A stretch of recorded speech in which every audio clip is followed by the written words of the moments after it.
আমাদের টিয়া পাখির ডায়েরি চ্যানেলের নিত্য নতুন রোমান্টিক ভালোবাসার গল্প পেতে ও শুনতে আমাদের চ্যানেলটিকে সাবস্ক্রাইব করে পাশে থাকুন।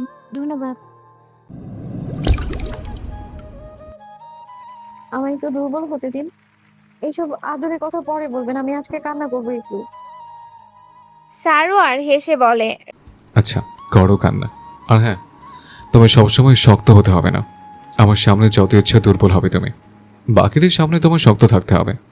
হৃদয় একটু থেমে বলে, আপনি একবার তুমি একবার আপনি করে কেন কথা বলছেন? ভালো শোনাচ্ছে না। আসলে অভ্যাস হয়ে গেছে তো, চেঞ্জ হতে একটু সময় লাগবে। সারোয়ার হৃদয়ের মুখটা উঁচু করে কপালে ঠোঁট ছোঁয়ায়, তারপর বলে, চলো রুমে যাই, বৃষ্টিতে ভিজে যাচ্ছে, আমার অনেক ঠান্ডা লাগছে। হৃদয়ের এতক্ষণে খেয়াল হয় তার শাশুড়ির কথা। তিনি তো সারোয়ারের জ্বর আসার কথা বলেছিল। হৃদয় দ্রুত সারোয়ারকে টেনে রুমে আনে, তারপর কপাল ছুঁয়ে দেখে তার শরীরটা হালকা গরম হয়ে আছে। হায় আল্লাহ, আপনার তো জ্বর এসছে বোধ হয়। কি করি এখন আমি? আপনি শুয়ে পড়ুন, জলপটি দিয়ে দেবো আমি, নয়তো। সারোয়ার তাকে টেনে এনে বিছানায় বসায়। তুমি বসো, কিছু করতে হবে না। ব্যথা থেকে একটু শরীর গরম হয়ে আছে, কিছু হবে না। সারোয়ার পরনের শার্ট খুলে পাশে রাখে। শার্টের নিচে একটা গেঞ্জি পরা ছিল তার। শার্ট খুলতেই হৃদয় সারোয়ারের আঘাতটা খেয়াল করে। সে সেখানটায় হাত ছোঁয়াতেই সারোয়ার একটু কেঁপে ওঠে। হৃদা দেখে ব্যান্ডেজটা ভিজে গেছে। তার খুব খারাপ লাগে, তার জন্যই তো এমনটা হলো। আপনি বসুন, আমি এক্ষুনি আসছি। সারোয়ারকে বসিয়ে রেখে হৃদা তাড়াতাড়ি রুমের বাহিরে যায়। সারোয়ার তখন বিছানায় শুয়ে পড়ে। হৃদা দ্রুত গিয়ে মা বাবার রুম থেকে ব্যান্ডেজ আর অন্যান্য সরঞ্জাম নিয়ে আসে। হৃদাকে টেনশনের দেখে তার বাবা মার সাথে আসে। এসে সারোয়ারকে অসুস্থ অবস্থায় দেখে তারাও চিন্তিত হয়ে পড়ে। হৃদার জন্য এসব জিনিস একদম নতুন, আগে কখনো সে এমন পরিস্থিতিতে পড়েনি। তাই কবির সাহেব নিজে গিয়ে সারোয়ারের ব্যান্ডেজ চেঞ্জ করে দেন। ততক্ষণে সারোয়ারের জ্বর এসে পড়েছে। নওশিন বেগম ঔষধ এনে হৃদাকে বলে খাইয়ে দিতে, তারপর জলপট্টি দেওয়ার কথা বলে তারা চলে যান। বিয়ের রাতেই এমন অবস্থা হওয়ায় সারোয়ারের বেশ সংকোচ হচ্ছিল। তারা চলে যেতে হৃদাকে বলে দরজা আটকে দিতে। হৃদা দরজা আটকে কাছে আসতেই সারোয়ার তাকেও বিছানায় শুয়ে দেয়। তারপর জড়িয়ে ধরে বলে, একটু বুদ্ধি নেই তোমার, আমাকে লজ্জায় ফেলে দিলে তুমি। ওনারা কি ভাববে এখন? চুপ করুন আপনি, ছাড়ুন আমায়। একটু মাথায় পানি দিতে হবে আপনার। থাক ম্যাডাম, এত কষ্ট করতে হবে না। আপনি আমার সাথেই থাকুন একটু, এতেই চলবে। কিন্তু আপনার কষ্ট হচ্ছে তো। এসব কিছুই না, ওষুধ দিয়েছে তো, জ্বর নেমে যাবে। আমাকে একটু ঘুমাতে দাও এখন। কথা শেষ করেই সারোয়ার তাকে আষ্টে পৃষ্ঠে জড়িয়ে ধরে। সাথে সাথে হৃদার শরীরে শিহরণ বয়ে যায়। সে অতি কষ্টে নিজেকে সামলাতে থাকে। বিড়বিড় করে বলে, উনি অসুস্থ বলেই এমন করছেন, সুস্থ থাকলে নিশ্চয়ই এমন করতেন না। সারোয়ার যেন তার বিড়বিড় করে বলা কথা শুনে ফেলে। সাথে সাথে সে বলে ওঠে, হুম, সুস্থ থাকলে এমনটাই করতাম। এই আমিটার সাথেই তোমায় অভ্যস্ত হতে হবে হৃদা। তোমার সামনে এটাই হবে আমার আসল রূপ। বেশ রাত করে রওনা হওয়ায় রিদান সবাইকে নিয়ে বাসে করে রওনা হয়েছে। একটু দেরি হওয়ায় ইতিমধ্যে বাস প্রায় ভর্তি হয়ে গেছে। এই বাসে না গেলে পরবর্তী বাস পেতে দেরি হয়ে যাবে। তাই বলে সবাই মিলে এই বাসেই উঠে পড়ে। তবে অসাবধানতায় উঠতে গিয়ে ইমন বাসের দরজার একটু ভাঙা অংশে পায়ে আঘাত পেয়েছে। ব্যথায় তার চোখ মুখ কুঁচকে গেছে। ইরিন ইমনের চেহারা দেখে বলে, ব্যথা পাইছিস ভাই? কোথায় দেখি? ইমন না দেখাতে চাইলে ইরিন জোর করে দেখতে গিয়ে দেখে ইমনের পা থেকে রক্ত বের হচ্ছে।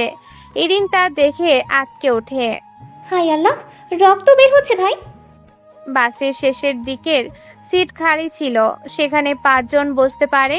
এক পাশে আগে থেকেই 2 জন পুরুষ বসা ছিল। তাড়াহুড়ো করে বাসে উঠে সুরাইয়া বেগম জানালার পাশে বসেন। তার পাশে ইমন আর তারপর ইরিন বসেছে। আর জায়গা খালি না থাকায় রিদানকে দাঁড়িয়ে থাকতে হয়। সুরাইয়া বেগম বলছিল, রিদান বাবা, তোমার তো কষ্ট হয়ে যাচ্ছে, আমরা একাই চলে যেতে পারবো। না আন্টি, এসব ব্যাপার না। আপনাদের পৌঁছে দেওয়ার দায়িত্ব নিয়েছি, তা তো পূরণ করতেই হবে। রিদানের কথা শুনে ইরিন তার অগোচরে মুখ ভেঙচি দেয়। ইমনের পায়ের রক্ত থামাতে একটা রুমাল দিয়ে বেঁধে রেখেছে, তবে ব্যথা কমেনি। সে মায়ের কাঁধে মাথা হেলিয়ে রেখেছে। ইরিনের বরাবর রিদান দাঁড়িয়েছিল, তাই ইরিন ভদ্রমের মতো বসেছিল। তবে হঠাৎ অনুভব করে তার পাশে বসে থাকা ভদ্র গোছের লোকটা তার গায়ে হাত ছোঁয়াতে যাচ্ছে। ইরিন ভয় পেয়ে যায়। সে একটু সরে গিয়ে ভাইয়ের গা ঘেঁষে বসে। তবে যন্ত্রণায় কাতর থাকা ইমন তা বুঝতে পারে না। সেদিকে পাশে থাকা লোকটা এখনো নিজের কাজ চালিয়ে যাওয়ায় প্রয়াস চালাচ্ছে। একসময় লোকটা একটু গম্ভীর ভাবে হাতের ছোঁয়া দিলে ইরিনের গা শিরশির করে ওঠে। সে সামনে দাঁড়ানো রিদানের হাঁটুর দিকে প্যান্ট খামচে ধরে। সামনে ছাত্রী বসা দেখে রিদান জানালা দিয়ে বাহিরে তাকিয়েছিল। যথাসম্ভব দূরত্ব বজায় রেখে দাঁড়িয়েছিল যাতে ইরিনের গায়ে তার কোনো ছোঁয়া না লাগে। তবে হঠাৎ ইরিনের তাকে খামচে ধরা দেখে সে ব্রু কুঁচকে তাকায়। ইরিনের ছলছল দৃষ্টিতে তার দিকে তাকানো দেখে সে মুহূর্তেই বুঝে যায় চোখে জমা পানির মূল কারণ। সাথে সাথেই সে ইরিনকে সরিয়ে পাশের লোকটির কলার চেপে ধরে তাকে দাঁড় করায়। আচমকে এমন কাজে লোকটি থতমত খেয়ে যায়। রিদান লোকটিকে টেনে সিটের বাহিরে এনে বলে, নাম, তুই এখন এই গাড়ি থেকে নেমে যাবি। নাম তাড়াতাড়ি। লোকটি প্রতিবাদের সুরে বলে ওঠে, এই ছেলে, তোমার তো সাহস কম না? আমাকে নামানোর তুমি কি? অন্যায় করে আবার বড় গলায় কথা বলছিস? এই ড্রাইভার, বাস থামান, যাত্রী নামবে। আমি নামবো না, আমার কলার ছাড়ো। ভদ্রতার সহিত নেমে যা বলছি, নয়তো এখানেই মান সম্মানের দফা রফা করে ছাড়বো। তাদের হট্টগোলে অন্যান্য যাত্রীরা অসন্তুষ্ট প্রকাশ করেছে। রিদানের এমন কর্মকাণ্ডে সুরাইয়া বেগমও লজ্জায় পড়ে গেছেন। অপরদিকে ইমন কিছু না বুঝে ইরিনের দিকে তাকায়। ইরিন ভয়ার্ত চোখে ইমনের হাত চেপে ধরে। ইমন বলে, তোর সাথে কিছু হয়েছে? লোকটা তো তোর পাশে ছিল। ইরিন অল্প করে মাথা নাড়ায়। ইমন বুঝতে পারে রিদানের এমন কর্মকাণ্ডের কারণ। এদিকে বাসের হেল্পার বিরক্ত ভঙ্গিতে বলে। রিদান আরো রাগ দেখিয়ে বলে, বাস থামাতে বলেন আপনি, বললাম না যাত্রী নামবে। আরো একজন যাত্রী বলে ওঠে, ভাই, এসব কি শুরু করছেন আপনারা? বসেন তো, ঝামেলা পাকেন না। আরে, নামবে বলছে যখন নামিয়ে দিলেই তো হয়, এত ঝামেলা করার কি আছে? অগত্যা বাস ড্রাইভারকে বাস থামাতে হয়। বাস থামাতে রিদান ভদ্রতার মুখোশধারী লোকটির ঘাড় চেপে ধরে তাকে বাস থেকে ধাক্কা দিয়ে নামিয়ে দেয়। বেঁচে যাওয়া মান সম্মানটুকু নিয়ে লোকটি রাগে ফোঁসফোঁস করতে করতে নেমে পড়ে। এতক্ষণে অনেকের কাছেই রিদানের এমন কাজের কিছুটা ধারণা হয়ে যায়, কারণ আজকাল তো এমন ঘটনা অহরহই ঘটে, তাই কেউ বেশি কোনো ঝামেলা করেনি। তারপরে সবার মাঝে মৃদু গুঞ্জন শুরু হয়। লোকটি নেমে যেতেই পুনরায় বাস ছেড়ে দেয়। রিদান আবারও নিজের পূর্বের জায়গায় এসে দাঁড়ায়। এখন ইরিনের পাশের সিটে জায়গা খালি থাকলেও সে বসে না। সুরাইয়া বেগম বলে ওঠেন, রিদান বাবা, এখন ঝামেলা করলে কেন? কি করেছে লোকটা? চোর ছিনতাই নাকি? আরো বড় শয়তান আন্টি। এখন সমস্যা নেই, নামিয়ে দিয়েছে। তাহলে তুমি বসো সিটে, খালি আছে তো। সমস্যা নেই, আমি দাঁড়িয়েই ঠিক আছি। ইরিন মাথা নিচু করে বসে থাকে। তার খুব লজ্জা লাগছে এখন নিজের সাথে ঘটা এমন ঘটনায়। সে কিছুটা ট্রমাতেও পড়ে গেছে। সব সময় এমন যাত্রায় সে গাড়ির জানালার দিকে বসে। তার পাশে মা কিংবা ভাই সাপোর্ট হিসেবে থাকে।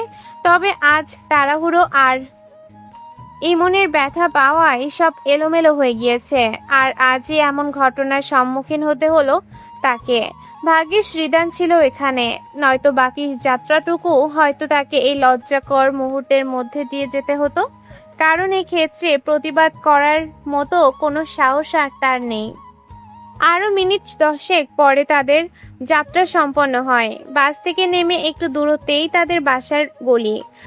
রিদান এই পর্যন্তই থেমে যেতে চেয়েছিল, তবে ইমনের পায়ে ব্যথার জন্য সে ইমনের এক হাত কাঁধে রাখে সামনে এগিয়ে যায়। পেছনে ইরিন তার মায়ের সাথে আসতে থাকে।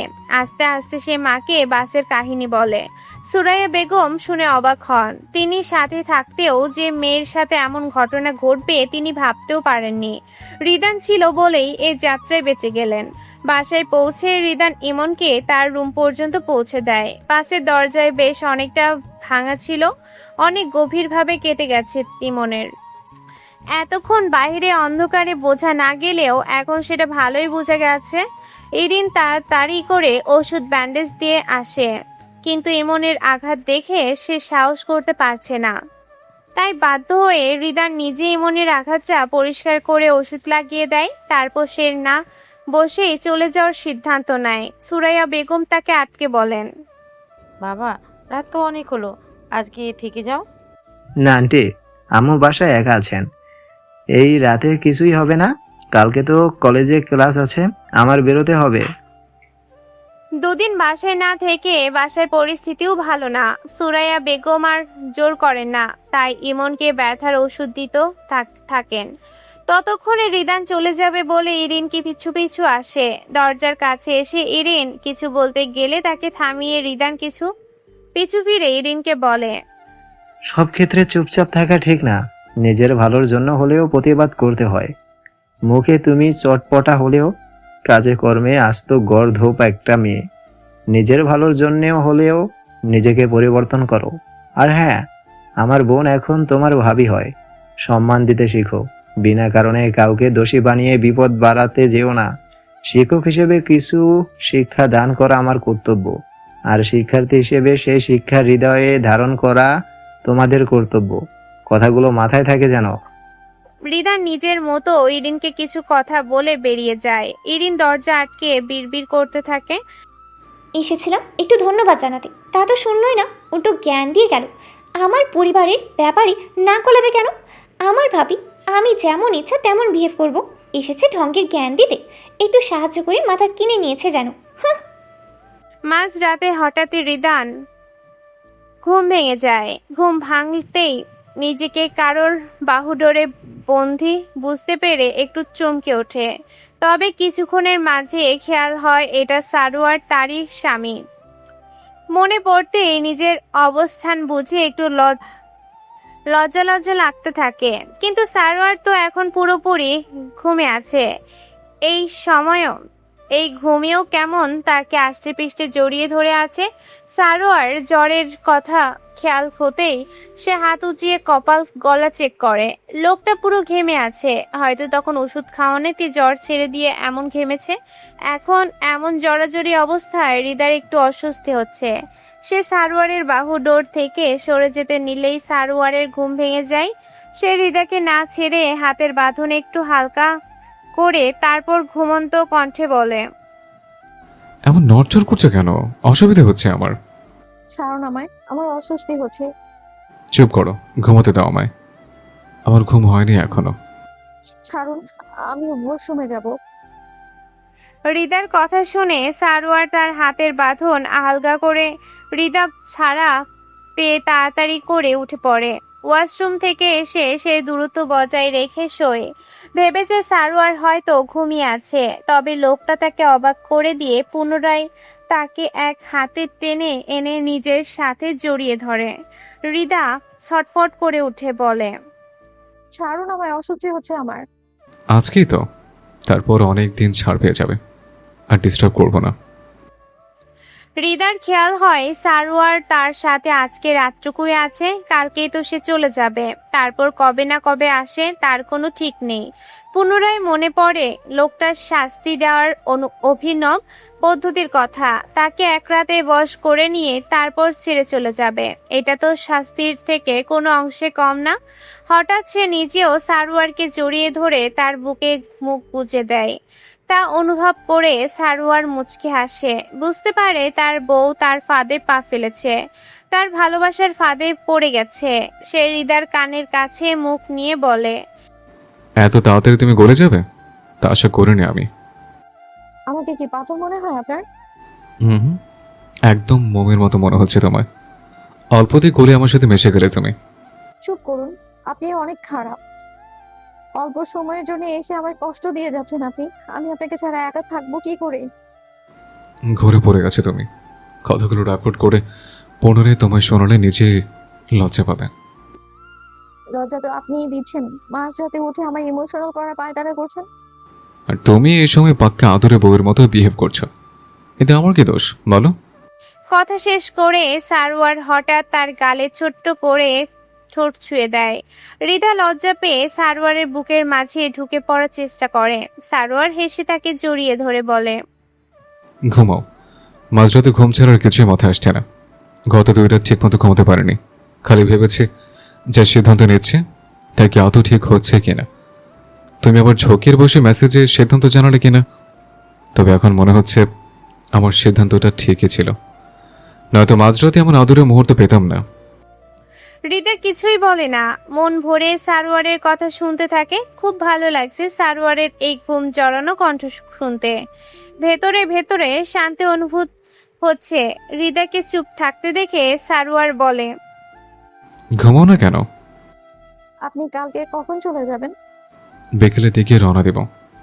আসবেন আবার কবে? ঠিক নাই। খুব অন্যায় করলেন আমার সাথে। করলে করেছে, আমি মোটেও অনুতপ্ত নই। আমাকে আরো দুর্বল বানিয়ে দিলেন। এতদিন আমি কি করব? অপেক্ষা করবে। আমি আসা পর্যন্ত অপেক্ষা করে যাবে। কতদিন? যতদিন লাগে। খুব কষ্ট দিচ্ছেন আমায়। তুমি কষ্ট দেওয়ার অধিকারটা একান্তই আমার। অপেক্ষা করবে আমার জন্য। অপেক্ষা যত বাড়বে ততই আমি কাছে পাওয়ার জন্য তুমি উতলা হবে, ততই তোমার মাঝে আমার প্রতি ভালোবাসা গাঢ় হবে। আর আমি যেদিন ফিরব আমার যমনের সকল ভালোবাসা তুমি উজাড় করে দেব। আমার ভালোবাসায় তোমায় মুড়িয়ে রাখবো। আগুনে পুড়ে যেমন সোনা খাঁটি হয়, তেমনি অপেক্ষার আগুনে পুড়তে পুড়তে তোমার ভালোবাসা খাঁটি হবে। তখন অনুভব করবে ভালোবাসা কত সুন্দর এক অনুভূতি। হৃদা আর সারোয়ার দুজনে মিলে বেরিয়েছে একটু ঘোরাঘুরি করার উদ্দেশ্যে। তারা ছোটখাটো একটা পার্ক সদৃশ এলাকায় সময় কাটাতে এসেছে। হৃদার হাত সারোয়ারের হাতের মুঠোয় বন্দি। সারোয়ার তাকে নিয়ে একটা খোলা জায়গায় এসে বসে। সকাল সকাল পার্কে মানুষ কম আছে, তবে বেলা বাড়লেই এখানটা লোক সমাগম পূর্ণ হয়ে উঠবে। তখন স্কুল কলেজ ছুটি হলে ছাত্রছাত্রীরা চলে আসবে সময় কাটাতে। এই সকালের সময়টুকুই এখানে একটু কম ভিড় থাকে। সারোয়ার আশেপাশে তাকিয়ে হৃদাকে বলে, কি খাবে বলো? ঝালমুড়ি, ফুচকা, আইসক্রিম, আচার? না, আচার থাক। বাকিগুলোর কোনটা খাবে? আচার নয় কেন? সময় হয়নি এখনো। সময় হলে তখন অনেক এনে দেব। কিসের সময়? সারোয়ার হৃদার দিকে তাকায়। তার তাকানো দেখে হৃদা বুঝে ফেলে সারোয়ারের কথার মানে। তাই সে মুখ ফিরিয়ে নিয়ে বলে, মজা করছেন আমার সাথে? একদমই না, আমি সত্যি কথাই বলেছি। আমি এখনই আচার খাবো। কিন্তু এখনো তো। কথা বলবো না, আমাকে আচারই এনে দিতে হবে। হৃদার জেদ দেখে সারোয়ার মুচকি হাসে। তারপর তাকে বসতে বলে সে একটু দূরে থাকা স্টল থেকে আচার আনতে যায়। ততক্ষণ হৃদা চুপচাপ বসে প্রকৃতি দেখতে থাকে। তবে কিছুক্ষণ সময় পেরোলেও সারোয়ারের দেখা পাওয়া যায় না। সে আশেপাশে তাকিয়ে সারোয়ারকে খুঁজতে শুরু করে। মুহূর্তের মাঝে একটা লোক উধাও হয়ে যায় কিভাবে। হৃদা উঠে পড়ে আশেপাশে খুঁজতে থাকে। এই জায়গা তার পরিচিত, বেশ কয়েকবার বান্ধবীদের সাথে এসেছে। তবে এখন সারোয়ারকে না পেয়ে সে ফোন করতে গেলে সে খেয়াল করে তার ফোনটাই সে আনেনি। আসার আগে ফোন চার্জে না থাকায় সে চার্জে দিয়েছিল, তারপর আনতে ভুলে গিয়েছে। এখন সে টেনশনে পড়ে যায়। এলোমেলো হাঁটতে গিয়ে হঠাৎ তার হাতে টান পড়ে।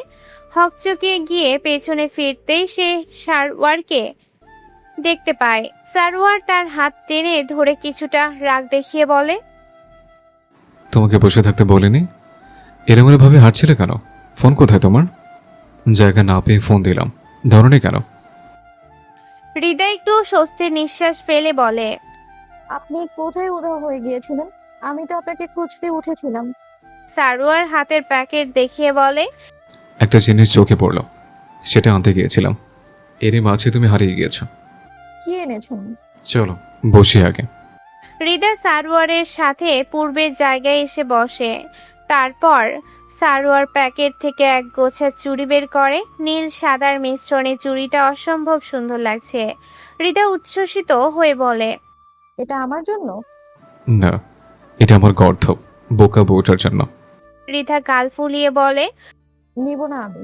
মুখে কথা বললেও সারোয়ার নিজে থেকে হৃদার হাত টেনে এনে চুড়িগুলো পরিয়ে দিতে থাকে। চুড়ি পরাতে পরাতে বলে, দেব না আমি। তোমার জন্য আচার আনতেই গিয়েছিলাম, তখনই দেখলাম কয়েকটা মেয়ে এসব ব্যাগ থেকে নামিয়ে টেবিল সাজাচ্ছে। হয়তো মাত্রই আসলো, দূর থেকে চোখে পড়ায় কিনে নিলাম। হৃদার হাতের দিকে দৃষ্টি রেখে বলে, অনেক সুন্দর এটা, দেখুন আমার জামার সাথে ম্যাচিং হয়ে গেছে। ম্যাচিং হয়নি বোকা, আমি দেখে শুনে এনেছি। কথা কথা বোকা গর্দব বলবেন না আমায়। তো কি বলবো? জান, সোনা পাখি, দেখো এসব মিথ্যে কথা আমি বলতে পারবো না। তুমি যা, আমি তা বলেই ডাকবো তোমায়। আপনি ইনডিরেক্টলি আমায় অপমান করছেন। হুম, আমি ডিরেক্টলি বলছি তোমায়। হৃদা গাল ফুলিয়ে সারোয়ারের থেকে মুখ সরিয়ে নেয়। সে আশেপাশে প্রকৃতির দিকে মনোযোগ দেয়। তখন সারোয়ার আলগোছে তার হাত টেনে আঙ্গুলের ভাঁজে আঙ্গুল প্রবেশ করায়। সারোয়ারের স্পর্শে হৃদা একটু গলে গিয়ে বলে, আপনি আমার সাথে এখনই বাসায় যাবেন না? না যাওয়ার সম্ভাবনা বেশি। আমাকে আমাদের বাড়িতে যেতে হবে, আম্মু অপেক্ষা করছে। তো তুমি যাবে আমার সাথে? আমি আগে যাইনি কখনো আপনাদের বাসায়। এখন যাবে, তোমার স্বামীর সাথে স্বামীর বাড়ি যাবে। আপনার আম্মু কিছু মনে করবে না? হুম, বরং ছেলে বউকে পেয়েও আরো খুশি হবে। হৃদা অল্প হেসে মাথা নাড়ায়। হঠাৎ কিছু একটা মাথায় আসতেই সে সারোয়ারের কপালে হাত দেয়। রাতের পর আর সারোয়ারের জ্বর আসেনি। এখন তার শরীরটা একটু গরম অনুভব হওয়ায় হৃদা একটু মুখ ভার করে বলে, এখনো তো আপনি সুস্থ হননি, ফোন করে আর কয়েকদিনের ছুটি নিতে পারবেন না? সম্ভব না, এখানে আসার আগেই তো কয়েকদিন ছুটি কাটিয়ে ফেলেছে। ভুলটা তোমার। আর দুদিন আগে তুমি আমার বিয়ের প্রস্তাব দিলে 2 দিন বেশি তোমার সাথে থাকতে পারতাম। পুরনো কথা তোলায় হৃদা বেশ লজ্জা পায়। সে ধীরে কণ্ঠে বলে, আগে তো ভালোবাসাটা অনুভব করতে পারিনি, তবে আপনার আঘাত লাগার কথা শুনে ভেতরে ভেতরে কষ্ট হয়েছিল অনেক। কোনো কিছুতেই মনকে স্থির করতে পারছিলাম না। শেষে বুঝলাম আপনাকে ছাড়া আমার গতি নেই কোনো। এই কয়েকদিনেই মনের ভেতর জেকে বসে গেছেন আপনি, তাই তো বাধ্য হয়ে অমন কথা বলতে হয়েছিল আমার। সারোয়ার মুচকি এসে বলে, আমার কাছে কিন্তু মোটেও অবাক লাগেনি। আমি জানতাম এমন কিছুই ঘটবে। সেটা সেদিন তোমার মেজর সাহেব ডাক শুনেই ধারণা করতে পেরেছিলাম। আপনি খুবই খারাপ জানেন, সব বুঝেও আমায় কষ্ট দিয়েছেন আপনি। আমি নিজে থেকে আপনাকে মেসেজ দিলে ইগনোর করেছেন, ইচ্ছে করে এসব করেছেন আপনি আমায় কষ্ট দেওয়ার জন্য, তাই না? সারোয়ার হৃদার হাতে আচারের প্যাকেট তুলে দিয়ে বলে, তুমি ভুল বুঝেছ। আমি তোমার মনে ভালোবাসা জাগ্রত করেছে। সে সাময়িক কষ্টের বিনিময়ে তুমি সারোর নামক সুখ পেয়েছ। আপনি সুখ নামক অসুখ ছাড়া আর কিছুই না। এই একদিনের সুখের বিনিময়ে আমায় দীর্ঘদিনের অসুখের রোগী বানিয়ে দিয়ে চলে যাবেন বলছেন? এসব কথা বাদ দাও তো, দেখতে দেখতে সময় কেটে যাবে। তাছাড়া এখন তো তুমি আমার, অবাধে কথা বলতে পারবো আমরা। দেখবে কখনো মনেই হবে না এই দূরত্বের কথা। দুধের স্বাদ ঘোলে মেটানোর কথা বলছেন আপনি? আপনি মানুষটা বড্ড খারাপ। এই খারাপ মানুষটাই তোমার স্বামী। এখন বসে আচার খাও, সে কখন এনে দিয়েছে। হৃদা সারোয়ারের সাথে টুকটাক গল্প করতে থাকে। তাদের গল্পের বেশিরভাগই সারোয়ারের পেশা নিয়ে চলতে থাকে। আবার মাঝে মাঝে সারোয়ার বিভিন্ন কথা বলে তাকে লজ্জা দিতে থাকে। রাতে ইমনের ব্যথা পাওয়ার খবরটা আর সারোয়ারকে জানানো হয়নি। সুরাইয়া বেগম ইচ্ছে করেই শোনাননি। এমনিই বড় ছেলে নিজেই অসুস্থ, সেখানে ছোটটার কথা বললে আরো টেনশন করবে। ভাই বোনকে বড্ড বেশি ভালোবাসে সারোয়ার। নেহাত চাকরির জন্য সেভাবে কাছে পায় না, তা আদর ভালোবাসা দিতে পারে না। তবে দূর থেকে চেষ্টা করে নিজের সর্বোচ্চ দিয়ে মা আর ভাই বোনদেরকে সহযোগিতা করতে। ওনার যমজ দুটোর মধ্যে ইমনটা একটু বুঝদার হলেও ইরিনটা কিছুই বোঝে না। একমাত্র মেয়ে আর 2 ভাইয়ের একমাত্র বোন হওয়ায় সুবিধায় আদরের মাত্রাটা তার জন্য বেশিই ছিল। সে অতিরিক্ত আদর পেয়ে মেয়েটার জীবন বুঝতে শেখেনি। সুরাইয়া বেগম যতই শাসন করার চেষ্টা করুক, দিন শেষে মেয়ের আদুরে মুখটার দিকে তাকালে আর বকা দিতে মন চায় না। আবার দেখা যায় ইরিনকে কিছু বলতে নিলে আগেই মনে এসে ঢাল হয়ে দাঁড়িয়ে পড়বে, নিজে থেকে সব দোষ নিজের নামে করে নিবে। এই ইরিনের এসব বাচ্চামোপনার পেছনে ইমনের হাতও কোনো অংশে কম না। গতকাল রাত করে বাসায় ফেরায় আজকে কলেজে যাওয়ায় তারা নেই। তাছাড়া ইমন তো অসুস্থ, আর ইরিনকে হাজার মারলেও সে কলেজে যাবেই না, কারণ আজকে তার বড় ভাই আসবে, আবার চলেও যাবে বিকেল পরে। এই সময়টুকু সে ভাইয়ের আদর মিস করতে চায় না। ইরিন বেলা করে ঘুম থেকে উঠে মায়ের কাছে যায়, চোখ কষলে ঘুম জড়ানো কণ্ঠে বলে, আম্মু, ভাইয়া আসে নাই কেন? কখন আসবে? ফোন দাও না। আসবে আসবে, তোর ভাইয়ের রাতে জ্বর এসেছিল, সকালে কথা হয়েছে আমার। এখন তোর ভাবিকে নিয়ে বেরিয়েছে, চলে আসবে তাড়াতাড়ি। আম্মু, ভাইয়া কি আজকেই চলে যাবে? তাই তো বললো, 2 দিন মাত্র ছুটি ম্যানেজ করেছিল, একদিন তো কালকেই চলে গেল, আর আজকেই ছুটি শেষ। এমন আসার কি দরকার ছিল? এই চোখের দেখা দেখালেই হয় নাকি? তার উপর দেখো, এখনো বাসায় আসলোই না। একটু ভাইয়াকে মন ভরে দেখতেই পারছি না। এখন গেল, আবার কবে যে না জানি আসে, ভাল লাগে না কিছুই। ইরিন মুখ গোমরা করে ইমনের রুমের দিকে চলে যায়। ইরিনের মন খারাপ করা দেখে তিনি মুচকি হাসেন। মন তো ওনারও খারাপ হয়, ছেলেটাকে ঠিকমতো সেবাও করতে পারছে না। অসুস্থ শুনে গেল, আর ছেলে মাকে সাথে নিয়ে চলে এলো বিয়ে করতে। কোনো কিছুই ঠিকঠাক ভাবে হলো না, না ছেলেটা সুস্থ হলো, আর না তিনি একটু সেবা করতে পারলেন। তবে মন খারাপটাকে একপাশে রেখে দিয়েছেন তিনি। সদ্য বিয়ে হলো গতকাল, বউয়ের সাথে সময় কাটিয়ে নিক, আজকে চলে গেলে বউটাও তো অপেক্ষা করবে। তার আগে নিজেদের মধ্যে সব মিটমাট করে নিলেই ভালো হয়। ইরিন হেলে দুলে ইমনের রুমে প্রবেশ করে। ইমন তখন বালিশের উপর ব্যথা পা রেখে বসে বসে ল্যাপটপ ঘাঁটছে। ইরিন ঘুম ঘুম চোখ নিয়ে এসে শটান হয়ে শুয়ে পড়ে। ইমন তাকে খেয়াল করেও কিছু বলে না। ইরিন পাশ ফিরে হাত তুলে দিতে গেলে তার হাত ইমনের পায়ের উপর পড়তে যায়। ইমন খপ করে তার হাত ধরে চিল্লিয়ে বলে, আমাকে মারতে এসেছিস বেয়াদব? জানিস তো ব্যথা পেয়েছি, তাও এসে পড়েছিস জ্বালাতে। আমি জ্বালাই তোকে? আমি তো তোর ব্যথার কথা ভুলেই গিয়েছিলাম, তাই বলে এভাবে রাগ দেখাবি? ওমা, এই সামান্য কারণে তার চোখ দিয়ে টপাটপ পানি পড়তে থাকে। ইমন হকচকিয়ে গিয়ে বলে, এটা কি হলো? কি বলেছি তোকে? এমন চোখের পানি নাকের পানি এক করে ফেলছিস কেন? মিথ্যে বলছিস কেন? নাকের পানি নেই, নাক শুকনো একদম, খালি চোখ দিয়ে পানি পড়ছে। ইমন মুখ টিপে হেসে বলে, তা চোখের পানিই কেন পড়ছে? আমার মন খারাপ ছিল, তারপর তুই বকেছিস, তাই কান্না করব এখন আমি। ওরে আমার আলালের ঘরের দুলারি, অভিনয় আর কমবে না তোর। ইরেন, মায়ের কাছ থেকে আমার খাবার টেনে দে তো, ক্ষুধা লাগছে এখন। আনবো না, নিজে এনে নে। মন দাঁতে দাঁত চেপে বলে, আমি পারলে কি তোকে বলতাম? জানা বোন, তোর খাবারও নিয়ে আয়, একটা জিনিস দেখাবো তোকে, কথা না শুনলে দিব না পরে। লোভ দেখিয়ে কাজ করিয়ে নিচ্ছিস তো? আমারও সময় আসবে দেখিস, সেই দিন তোকে কাজ করাতে করাতে খাটিয়ে মারবো আমি। ইরিন উঠে চলে যায় খাবার নিয়ে আসতে। তার আগে নিজের রুমে যায় ফ্রেশ হতে। রুম থেকে উঠেই সোজা বেরিয়ে এসেছিল ওয়াশরুমে গিয়ে দাঁত ব্রাশ করে ফেস ওয়াশ দিয়ে মুখ ধোয়। তারপর রুমে এসে মুখে ক্রিম লাগায়, মাথার চুল আঁচড়ায়, অতঃপর গলায় ওড়না ঝুলিয়ে হেলতে দুলতে রান্নাঘরে যায়। মাকে বলে দুজনের খাবার নিয়ে ইমনের রুমে যায়। তাকে দেখে ইমন রাগী দৃষ্টিতে তাকিয়ে থাকে।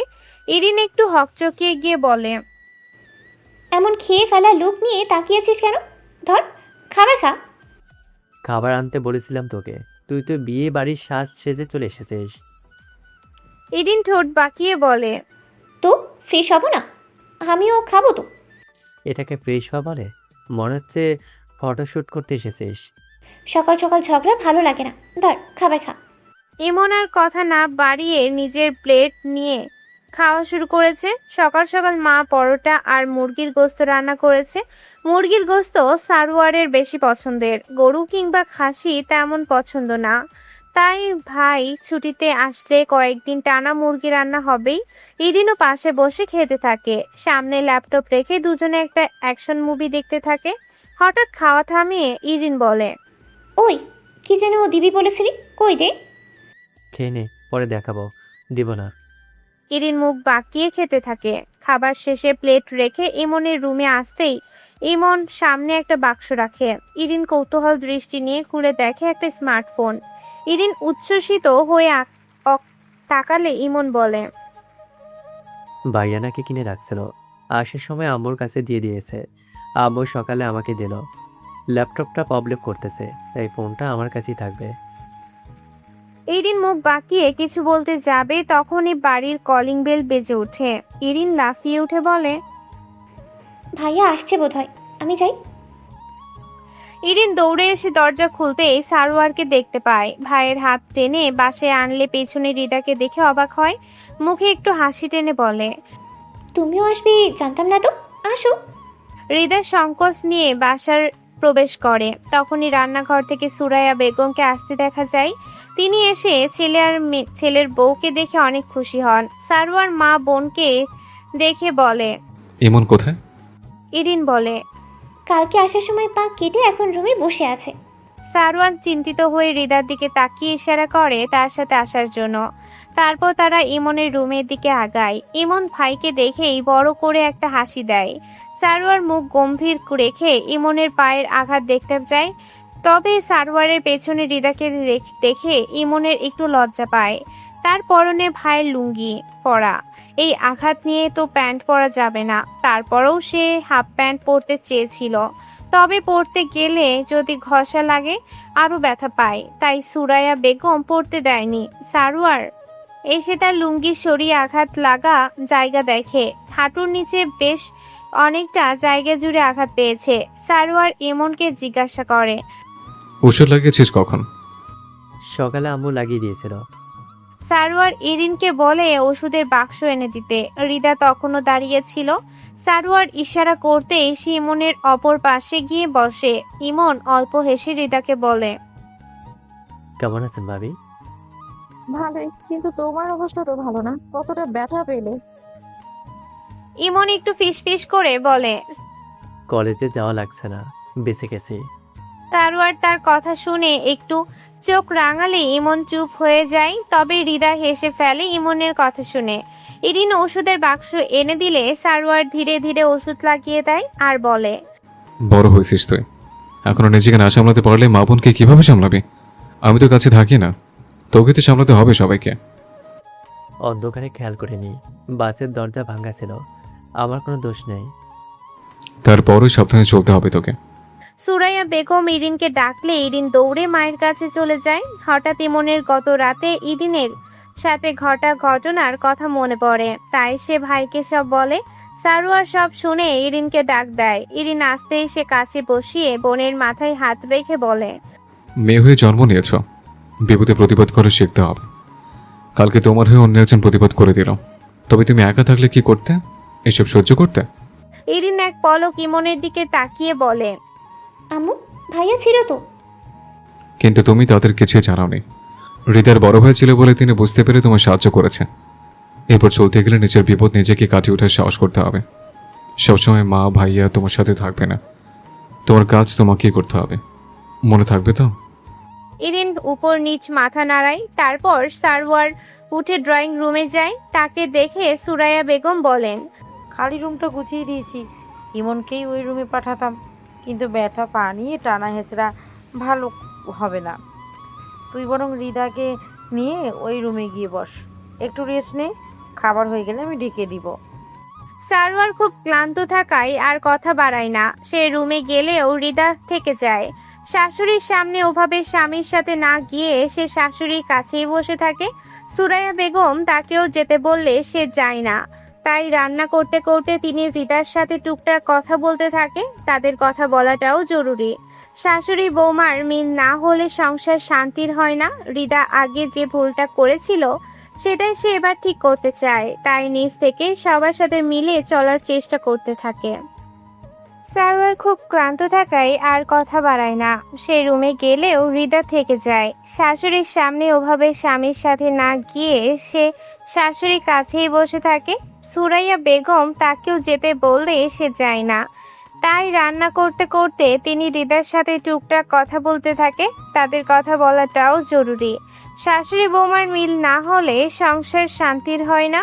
হৃদা আগে যে ভুলটা করেছিল সেটাই সে এবার ঠিক করতে চায়।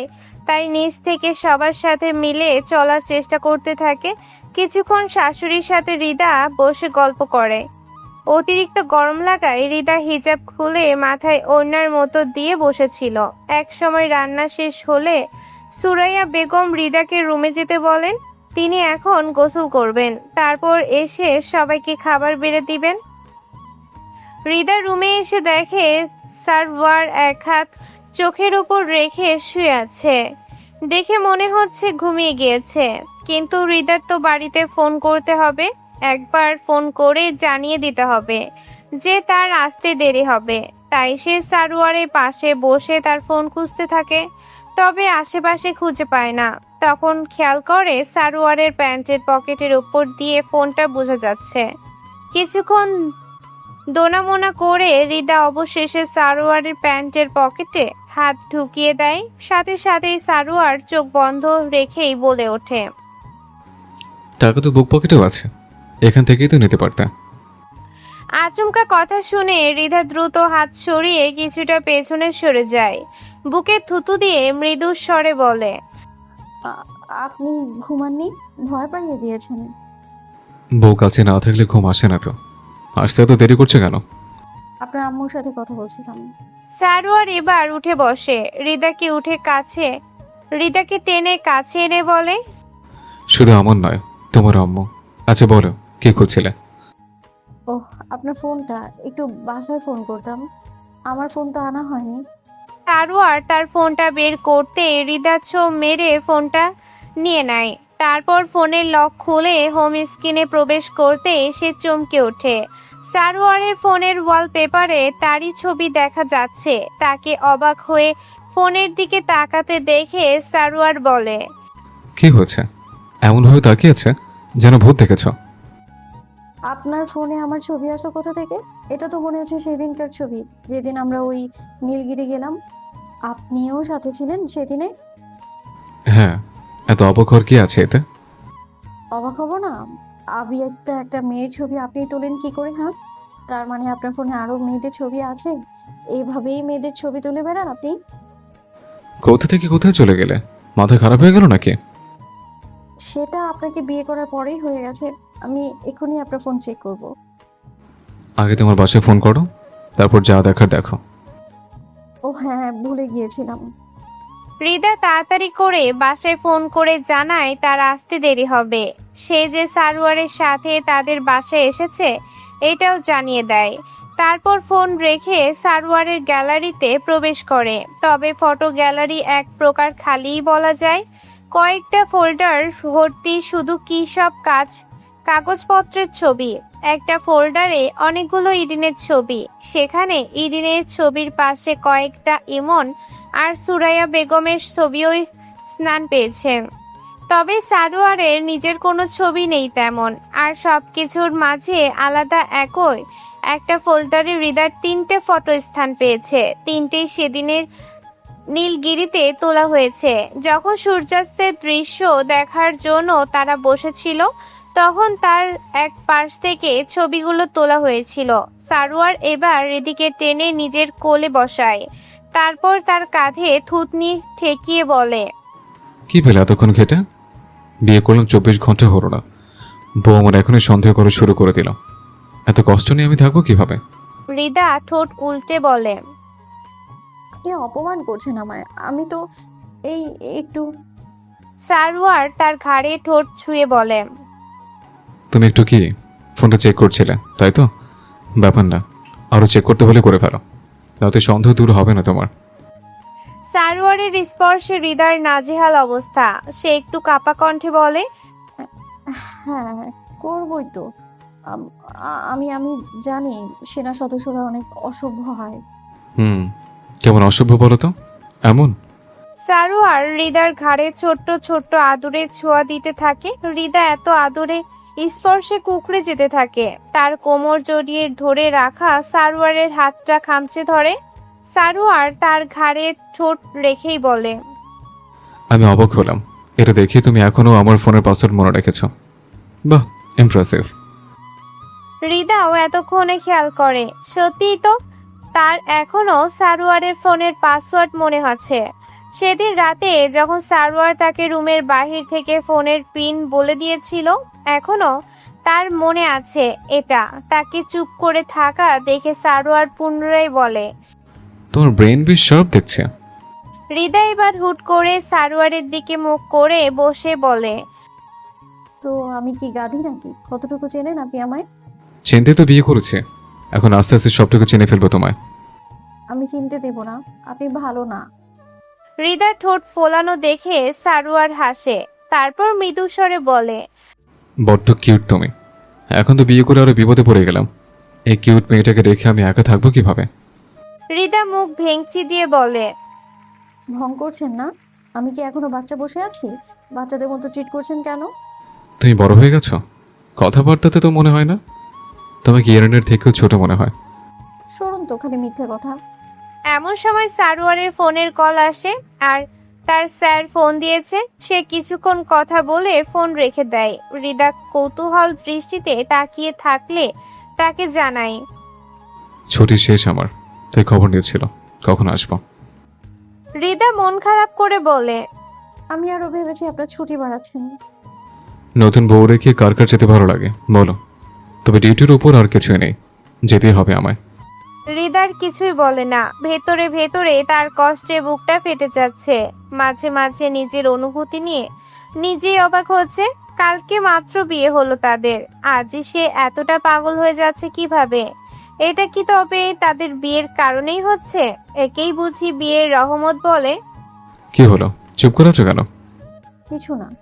বলে ফেলো। আপনি আবার কবে আসবেন? 6 মাসের আগে তো আর হবে না, তবে আরেকটা উপায় আছে। কি উপায়? হৃদয়কে উচ্ছ্বসিত দেখে সারোয়ার মুচকি হেসে বলে। ওই যে এবার 2 দিনের ছুটি পেলাম, এমনি এমনি তো পাইনি। অপারেশনে গিয়ে গুলি খেয়ে ছুটি পেলাম, নয়তো কিছুদিন আগেই তো ছুটি কাটিয়ে গেলাম। তারপর তো এই ছুটির কোনো সুযোগই হতো না। তো এটাই হচ্ছে উপায়, কখনো আঘাত টাঘাত পেলে সিক লিভ নেওয়া যায়। হৃদয় ছলছল চোখে তাকিয়ে বলে। ফাজলামো করছেন আমার সাথে? দরকার নেই আপনাকে, এইসব আঘাতের বিনিময়ে আপনাকে চাই না আমি। হৃদয়কে বুকে জড়িয়ে নিয়ে বলে। তাই তো তোমার অপেক্ষা করতে হবে, জানোই তো অপেক্ষার ফল মিষ্টি হয়। হৃদয় শব্দহীন কান্নার তোপে কিছুই বলতে পারে না, শুধু সারোয়ারের বুকে নিজেকে জড়িয়ে রাখে। আর সারোয়ার পরম আদরে তার চুলে হাত বুলিয়ে দিতে থাকে। ঠিক তখনই বাহির থেকে সুরাইয়া বেগম সবাইকে ডাকেন খাবার খাওয়ার জন্য। মায়ের ডাক শুনে হৃদয়কে তুলে চোখে পানি মুছিয়ে দেয়, তারপর তাকে নিয়ে বাহিরে খেতে আসে। খাবার সময় সারোয়ারকে অনেক প্রাণবন্ত দেখা যায়। মা ভাই বোনের সাথে খুনসুটি করতেও দেখা যায়। ইমনের পায়ে ব্যথা বলে খাবার সাজিয়ে ইমনের রুমে বসেছে সবাই। সারোয়ারের মুরগির গোশত পছন্দ হলেও 2 ভাই বোনের প্লেটে সে রান তুলে দিচ্ছে। হৃদাকে মাকে নিচে খাবার বেড়ে দিচ্ছে, আর হৃদা সেসবই হাঁ করে দেখছে। এই লোকটা একটা দিনেই তাকে সম্পূর্ণ পাগল বানিয়ে ফেললো। সে বুঝতে পারছে এই সারোয়ারকে ছাড়া তার আগামী দিনগুলো কতটা কষ্টকর হয়ে যাবে। সে এজন্যই এসব ডিফেন্সের কর্মরত সদস্যদের পছন্দ করে না। এরা দেশ সেবা করতে গিয়ে পরিবার ভুলে যায়। এই প্রমাণ তো তার সামনেই। একদিনের জন্য আসলো, বিয়ে করলো, এখন নতুন বউ রেখে চলে যাচ্ছে। এরা ভালো না, তার সারোয়ারও ভালো না, একদমই ভালো না। বিকেল হতেই সারোয়ার তৈরি হয়ে যায়। হৃদা চুপচাপ বেডে বসে আছে। এতক্ষণ তারা বাহিরেই সবার সাথে গল্প করছিল।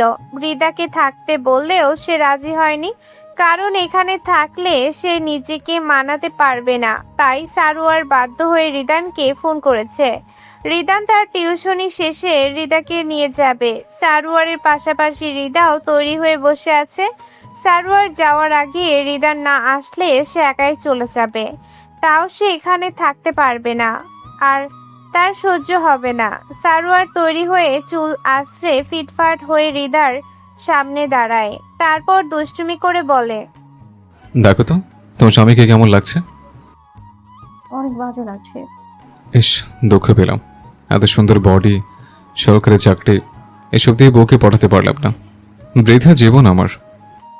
হৃদার চোখ উল্টে সারোয়ারের দিকে তাকায়। সারোয়ার এবার মুচকি হেসে হৃদার 2 গালে হাত রেখে কপালে ঠোঁট ছোঁয়ায়। তারপর একে একে দুগালে ঠোঁট ছুঁয়ে হৃদার ঠোঁটের কোণে ঠোঁট ছোঁয়ায়। তারপর মৃদু স্বরে বলে, আজকের জন্য এটুকুতেই সমাপ্ত। ভালো থাকবে, ভালো মতো পড়াশোনা করবে, আর অবশ্যই আমার জন্য অপেক্ষা করবে।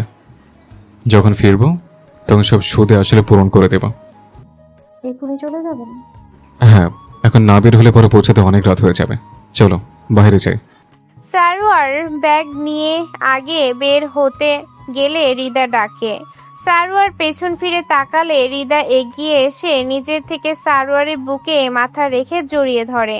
তারপর মৃদু স্বরে বলে, ভালোবাসি, হুম। ভালোবাসি আপনাকে।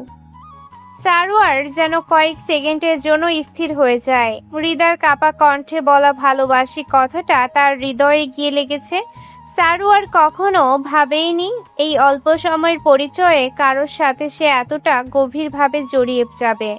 সে কিছুক্ষণ হৃদাকে শক্ত করে বুকে জড়িয়ে রাখে, তারপর কোনো কথা ছাড়াই তাকে ছেড়ে দিয়ে ব্যাগ হাতে বেরিয়ে পড়ে। হৃদা দৌড়ে গিয়ে সারোয়ারের রুমের জানালা দিয়ে বাহিরে তাকিয়ে থাকে। অজান্তেই তার চোখ দিয়ে এক ফোঁটা পানি পড়ে যায়। সে দেখে হৃদানও চলে এসেছে। বাড়ির বাহিরেই হৃদানের সাথে সারোয়ারের দেখা হয়েছে। সারোয়ার তার সাথে কিছুক্ষণ কথা বলে একবার আলিঙ্গন করে পেছনে বারান্দায় তাকায়, যেন সে বুঝতে পেরেছিল হৃদা এখানেই দাঁড়িয়ে আছে। সে হৃদার দিকে তাকিয়ে মুচকি হেসে হাত উঁচিয়ে বিদায় জানায়। তারপর রওনা দেয় নিজ কর্মস্থলের উদ্দেশ্যে, যেখানে সব ভুলে তাকে দেশের সেবায় মনোযোগ দিতে হবে। সে যেন যতই বলুক যোগাযোগ করবে, তবে অনেক সময় কাজের চাপে তার সম্ভব হয় না। এমন কতদিনই মা তার খবর না পেয়ে টেনশনে থাকেন, তারপর যোগাযোগ করতে পারলে কত বকেন। তবে এসবে তো তার কিছুই করার নেই। সারাদিন পরিশ্রম করে দিন শেষে আর সুযোগ হয় না একটু কথা বলার।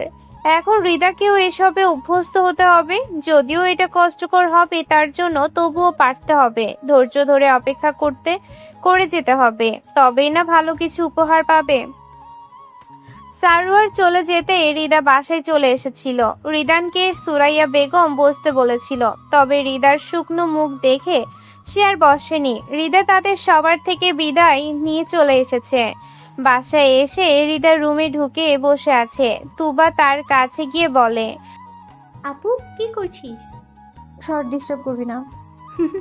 বিরহ যন্ত্রণা, ইস কি কষ্ট। দুলাভাইয়ের উচিত ছিল তোকেও সাথে নিয়ে যাওয়ার। হৃদা রাগান্বিত চেহারা নিয়ে তোবার দিকে তাকিয়ে বলে, তুই যাবি এখান থেকে? কেন রে, কানবি এখন? আহারে, হৃদা রেগে হাত উচালে তুবা হেসে দৌড় দেয়। তাকে দৌড়ে বেরিয়ে আসতে দেখে নওশিন বেগম থমকে বলেন, এমন দৌড়াচ্ছিস কেন? তোমার মেয়ে বিরহ যন্ত্রণায় পড়ছে, দেখো গিয়ে কান্না করবে এখন। আমাকে বের করে দিল রুম থেকে। ডিস্টার্ব করিস না ওকে, থাকুক একা। তুই বই নিয়ে এখানে এসে পড়, রাতে শুধু শুয়ে পড়িস গিয়ে। আদরের কন্যার জন্য আমাকে কথা শোনাচ্ছে, পচা আম্মু। তুবা মুখ বাঁকিয়ে রুমে যায়। গিয়ে দেখে হৃদা বারান্দায় বসে আছে। একটু উকি দিয়ে দেখে হৃদা চুপচাপ ফোন হাতে বসে আছে। তুবা ফাজলামো করে বলে, চোখে পানি নেই কেন? কান্না করিস না কেন? হৃদা রেগে উঠতেই তুবা বই নিয়ে দৌড় দেয়। হৃদা মন খারাপের মধ্যেও এসে ফেলে। মেয়েটা সব সময় তাকে জ্বালানোর জন্য এক পা এগিয়ে থাকে।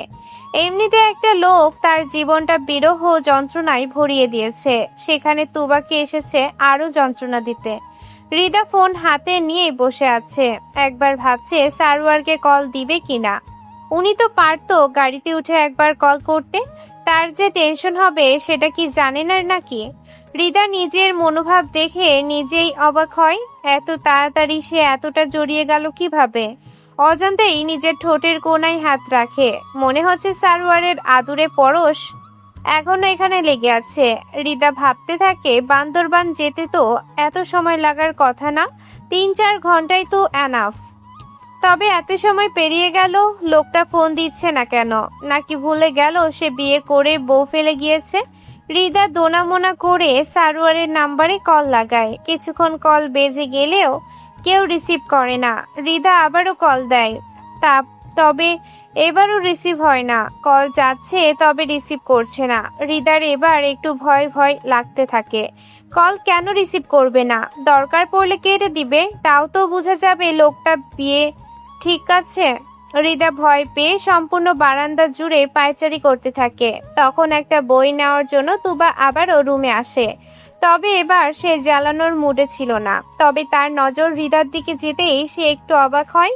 সে এগিয়ে গিয়ে বলে, আপু কিছু হয়েছে? হৃদা এগিয়ে এসে বলে, দেখ, বান্দরবান পৌঁছাতে এত সময় লাগার তো কথা না। সে কখন রওনা দিল? এতক্ষণে তো পৌঁছে যাবার কথা। আমি ফোন দিলাম, ধরছেও তো না। তুবা বলে, হয়তো ব্যস্ত আছি, তুই টেনশন করিস না। তুই বুঝতে পারছিস না? আমি দুবার কল দিয়েছি, ধরছেন না উনি। আমি কি ওনার মাকে কল দেব? হয়তো পৌঁছে মাকে জানিয়েছে। আর একটু অপেক্ষা করে দেখ, হয়তো নিজের কল দিবে। তবুও হৃদার টেনশন কমে না। বাহিরে আকাশে মেঘ গুড়গুড় করছে, হয়তো এখনই বৃষ্টি নামবে। বাহিরে প্রচুর বাতাস হচ্ছে। বিদ্যুতের ক্ষীণ আলো এক মুহূর্তের জন্য চারপাশে আলোকিত করে আবার মিলিয়ে যাচ্ছে। বাতাসে বাহিরের গাছগুলো দুলছে। চারপাশের এমন অশান্ত আবহাওয়ার মাঝে হৃদার মনটাও অস্থির হয়ে আছে। এতক্ষণ তার একটু অভিমান হচ্ছিল সারোয়ারের উপর, কেন তাকে ফোন করে খবর জানাচ্ছে না এই ভেবে। তবে এখন সে অভিমান মিলিয়ে গিয়ে সেখানে ভয় হানা দিয়েছে। এমনিতেই পাহাড়ি এলাকা, তার উপর রাত হয়ে গেছে। তিনি কি এখনো পৌঁছায়নি নিবাসে? হৃদা অস্থির হয়ে একবার উঠে দাঁড়াচ্ছে, আবার বসে পড়ছে। হৃদার অবস্থা দেখে তুবা নিজেও থম মেরে বসে আছে। দেখতে দেখতেই আকাশ ফুঁড়ে বৃষ্টির ধারা নেমে আসে। প্রথমে টুপটাপ শব্দ হয়, মুহূর্তেই তা ঘন শব্দে রূপ নেয়। শুরু হয় মুষলধারে বৃষ্টি। বৃষ্টির ফোঁটা এসে বারান্দা ভিজিয়ে রুমের মাঝেও প্রবেশ করা শুরু করেছে। সে মুহূর্তেও হৃদা বারান্দাতেই বসে থাকে। তুবা এসে তাকে টেনে রুমে নিয়ে আসে, বলে, রূপ ভিজে যাচ্ছে, দেখিস না? ভেতরে আয় আপু। একটু আগে কবির সাহেব বাসায় এসেছেন, নয়তো এই বৃষ্টির জন্য ওনাকে নিয়েও টেনশনে থাকতে হতো। রুমের বাড়ির থেকে নওশিন বেগমের কণ্ঠ শোনা যায়। তিনি রাতের খাবারের জন্য তাদের দুজনকে ডাকছে। এমন মুহূর্তে হৃদার খাবারের কোনো ইচ্ছে নেই। ভিতরে ভিতরে যে সে শান্তি পাচ্ছে না, খাবার তো গলা দিয়ে নামতে চাইবে না। মায়ের ডাকে তুবা গেলেও হৃদা যায়নি, তাই কবির সাহেবই বড় মেয়েকে ডাক দেন। বাবার ডাকে হৃদা না চাইতেও বেরিয়ে আসে। তাকে দেখেই নওশিন বেগম বলেন, সারার পৌঁছে ফোন করেছিল।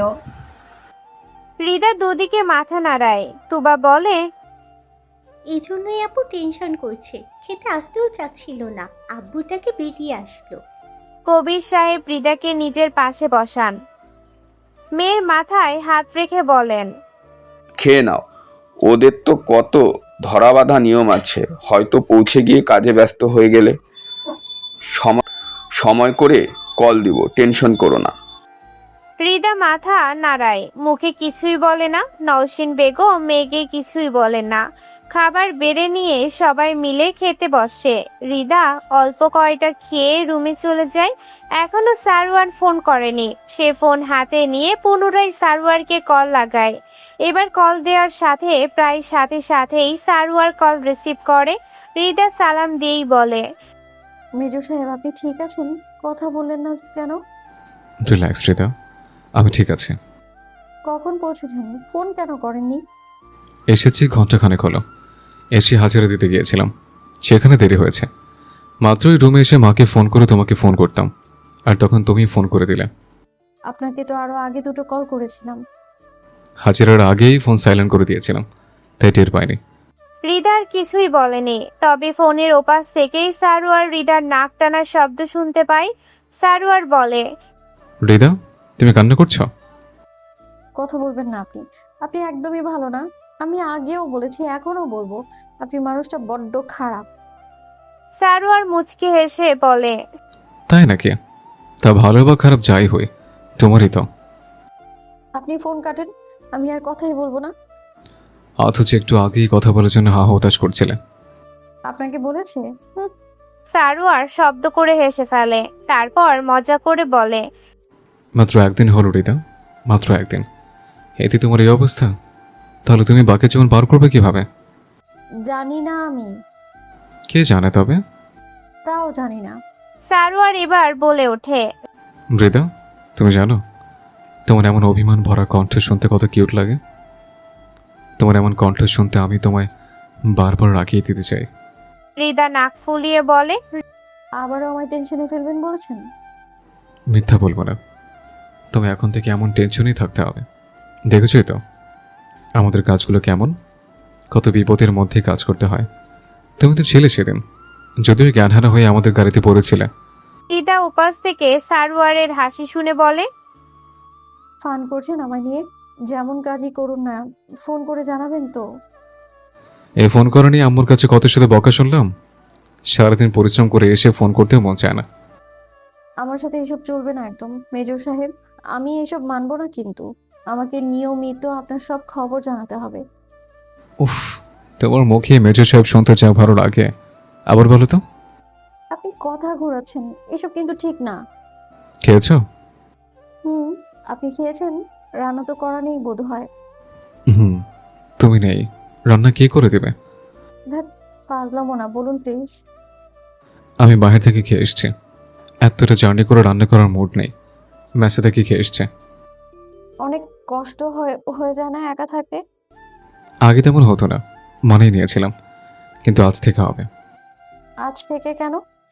কারণ বিয়ে করে বউ ছেড়ে কোনো ছেলের শান্তিতে ঘুমাতে পারে না, আমিও তাদের বাইরে নই। হৃদা লজ্জা পেয়ে যায়। তারপর সারোয়ার আরো অনেক লজ্জার কথা বলে হৃদাকে ঘায়েল করে ফেলে। হৃদা না পারে কিছু বলতে আর না পারে শুনতে। তবে হৃদার এমন নাজেহাল হওয়া দেখে সারোয়ার খুব আনন্দিত হয়। দীর্ঘ জার্নি আর কাজের চাপে একটু আগেও যেই ক্লান্তি ছিল তা যেন মুহূর্তে বিলীন হয়ে গেছে। হৃদার সাথে কথা বলে এখন খুব শান্তি অনুভব হচ্ছে। বিয়ে আসলেই এক এক দম্পতির জন্য রহমত হয়ে আসে। বইয়ের সাথে দুটো কথা বললেই কেমন শান্তি ফিল হয়। বাকি সব কিছুর থেকে এই শান্তির পরিমাণ ঊর্ধ্বে। ইরিনা রিমনের জন্য নতুন টিউশনি ঠিক করেছেন সুরাইয়া বেগম। সেই টিউশনিতেই তারা দুই ভাই বোন এসে হাজির হয়েছে। সাথে সুরাইয়া বেগমও এসেছেন। টিচারের সাথে কথা বলে দুজনকে টাইট দিতে বলে যাবেন।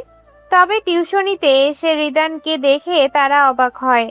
পরে জানতে পারে এখানে পাশাপাশি দুটো রুমে দুই সাবজেক্টের টিউশন করায়। রিদান আইসিটি আর অপর টিচার সায়েন্সের পড়ান। এদিন তখন আরো অবাক হয় যখন শুনে এই সায়েন্সের টিউশনিটাও রিদানই ঠিক করে দিয়েছে। সায়েন্সের টিচার সুমন স্যার রিদানের বন্ধু হয়। দুজনের দুটো কলেজে চাকরি হয়েছে। তবে টিউশনিটা দুজন একসাথেই করাচ্ছে। আইসিটির জন্য তাদের একটা কোর্স করতে হবে, তবে সেটা আর কয়েক মাস পরেই করবে। আপাতত মেইন সাবজেক্টগুলোর নিয়মিত প্রাইভেট পড়া দরকার। তাছাড়া ইরিন যে ফাঁকিবাজ মেয়ে, তার জন্য কঠোর শিক্ষক ছাড়া চলবে না। মাঝে এক সপ্তাহের মতো সময় পেরিয়ে গেছে। ইরিনের পা এখন মোটামুটি ঠিক আছে, হাঁটতে কোনো সমস্যা হয় না। তবে এখনো দাগ বসে গেছে। যতটা ব্যথা পেয়েছে এই দাগ বোধ হয় আর যাবে না। সুরাইয়া বেগম আগে রিদানের সাথে কথা বলেন, সে যাতে ছেলে মেয়ে দুটোর দিকে একটু খেয়াল রাখে তার জন্য বলে যান। সবার অগোচরে ইরিন মুখ বাঁকায়। এমনি কলেজে লোকটা শান্তি দেয় না, এখন আবার প্রাইভেটে এসেও আপদটা পেছনে লেগে আছে, যেন পুরো সুপার গ্লু হয়ে লেগে আছে। টিউশনিটা বাসার কাছে বলে সুরাইয়া বেগম স্যারদের সাথে কথা বলে বাসে চলে আসেন। ইরিন ইমন পড়া শেষে একাই চলে আসতে পারবে প্রথম দিন বলে সুরাইয়া বেগম একটু দেখা দিয়ে আসলেন। প্রাইভেটে শুভাকে দেখে ইরিন খুশি হয়ে যায়। সেদিনের ঘটনার পর শুভার সাথে ইরিনের ভাব হয়ে গেছে। প্রাইভেটের ছেলে মেয়ে আলাদা দুপাশে বসে। ইরিন গিয়ে শুভার সাথে বসে আর ইমন উল্টো পাশে অন্য এক ছেলের সাথে বসে। শুভা ইরিনকে দেখে বলে, ইরিন, তোমরা এই কয়েকদিন কলেজে যাওনি কেন? আমার বড় ভাইয়ার একটু সমস্যা হয়েছিল। আম্মু আমাদের একজনের বাসায় রেখে ভাইয়ার কাছে গিয়েছিল। সেখান থেকে আসার সময় ইমনটা আবার ব্যথা পেয়েছিল পায়। অনেক ব্যথা পেয়েছিল, উঠে দাঁড়াতেই পারতো না। এখনও কলেজে না এসে বাসায় বসে মজা করবে, তা তো আমার আবার সহ্য হবে না, তাই আমিও আসিনি। শুভা একটু চিন্তিত হয়ে বলে, এখন ভালো আছে তোমার ভাই? দেখছো না, একদম ফিটফাট, পড়তেও চলে এসেছে। আচ্ছা ইরিন, তোমার ভাই কি লাজুক স্বভাবের? ক্লাসেও মেয়েদের সাথে কথা বলতে দেখি না। ওর মনে হয় মেয়েতে অ্যালার্জি আছে। যেই বাসায় গিয়েছিলাম সেখানে দুটো মেয়ে ছিল, দরকার ছাড়া কথাই বলতো না বেশি, সারাদিন রুমেই বসে থাকতো। যদিও তাদের একজন এখন আমার ভাবি হয়ে গেছে। ভাবি? আরে আমার বড় ভাইয়ের বিয়ে হয়ে গেছে বড় জনের সাথে, নাহলে বড় জন আমার ভাবি না। তো ভাবি হওয়ার পর এমন ইমন একটু ফ্রি হয়েছে ভাবির সাথে। আর কোনো মেয়ের সাথে তোমার ভাই কথা বলে না? মানে তোমাদের কাজিন কিংবা পরিচিত কারোর সাথে? আমাদের কাজিন টাজিন কেউ নেই। ইমনের কাছে একমাত্র মেয়ে বলতে আমি আর আম্মুই আছি, আর এখন ভাবি আর ভাবির ছোটো বোন। এদের ছাড়া আগেও কোনো মেয়ের সাথে তেমন মিশতো না। এই ওয়েট, হঠাৎ ইমনের ব্যাপারে এত জিজ্ঞাসা করছো যে, কাহিনী কি? হ্যাঁ? শুভা একটু লজ্জা পেয়ে বলে, আরে তেমন কিছু না, একটু কিউরিসিটি থেকে জিজ্ঞাসা করলাম আর কি। তুমি অন্য কিছু ভেবো না। ইস, একটুর জন্যই অন্য কিছু ভেবেই ফেলতাম। তুমি না না করলে বলেই ভাবতাম না। ইরিন হাসিতে ফেটে পড়ে। ইরিনের হাসি দেখে শুভাও হাসে। তারপর স্যার আসতেই তাদের পড়া শুরু হয়। পড়ানোর টাইমে ইরিন শান্তই থাকে, যদিও মাঝে মাঝে শুভার সাথে টুকটাক আলাপ করেছে। পড়া শেষে তারা যখন বেরিয়ে পড়ে তখন ক্লাসের বাইরে রিদানের সাথে দেখা হয়। রিদান ইরিনকে ইগনোর করে ইমনকে দেখে বলে, পা ঠিক আছে তোমার? জি স্যার, এখন ঠিক আছে। কলেজের বাইরে ভাইয়া ডাকতে পারো, সমস্যা নেই। এখানেও তো আমি তোমাদের টিচার নই। আর সুমনের পড়া বুঝতে পেরেছো তো? সমস্যা থাকলে বলবে। পাশ থেকে ইরিন বলে, আমার সমস্যা আছে, আমি বুঝি নাই কিছুই। রিদানের আগে ইমনই বলে ওঠে, পড়া রেখে পাশে মেয়ের সাথে কথা বললে তো বুঝবি না, অমনোযোগী মেয়ে একটা। রিদান বলে, ঠিক আছে, ক্লাসে মনোযোগ দিবে। সুমন এমনিই ভালোই পড়ায়, তবুও না বুঝলে প্রশ্ন করবে। আর কাল থেকে কলেজে আসবে। সামনের সপ্তাহে হয়তো ক্লাস টেস্ট হবে তোমাদের। ইমন মাথা নেড়ে সম্মতি জানায়। তারপর তারা বেরিয়ে রিকশায় উঠে বসায় যাওয়ার জন্য। রিকশায় বসে ইরিন বলে, দেখেছিস তার বোনকে আমাদের ভাইয়ের সাথে বিয়ে দিয়েছে বলে এখন কত পীড়িতের আলাপ করতে এসেছে। অভিনয় সব অভিনয়, গোমরা মুখ ব্যাটা একটা।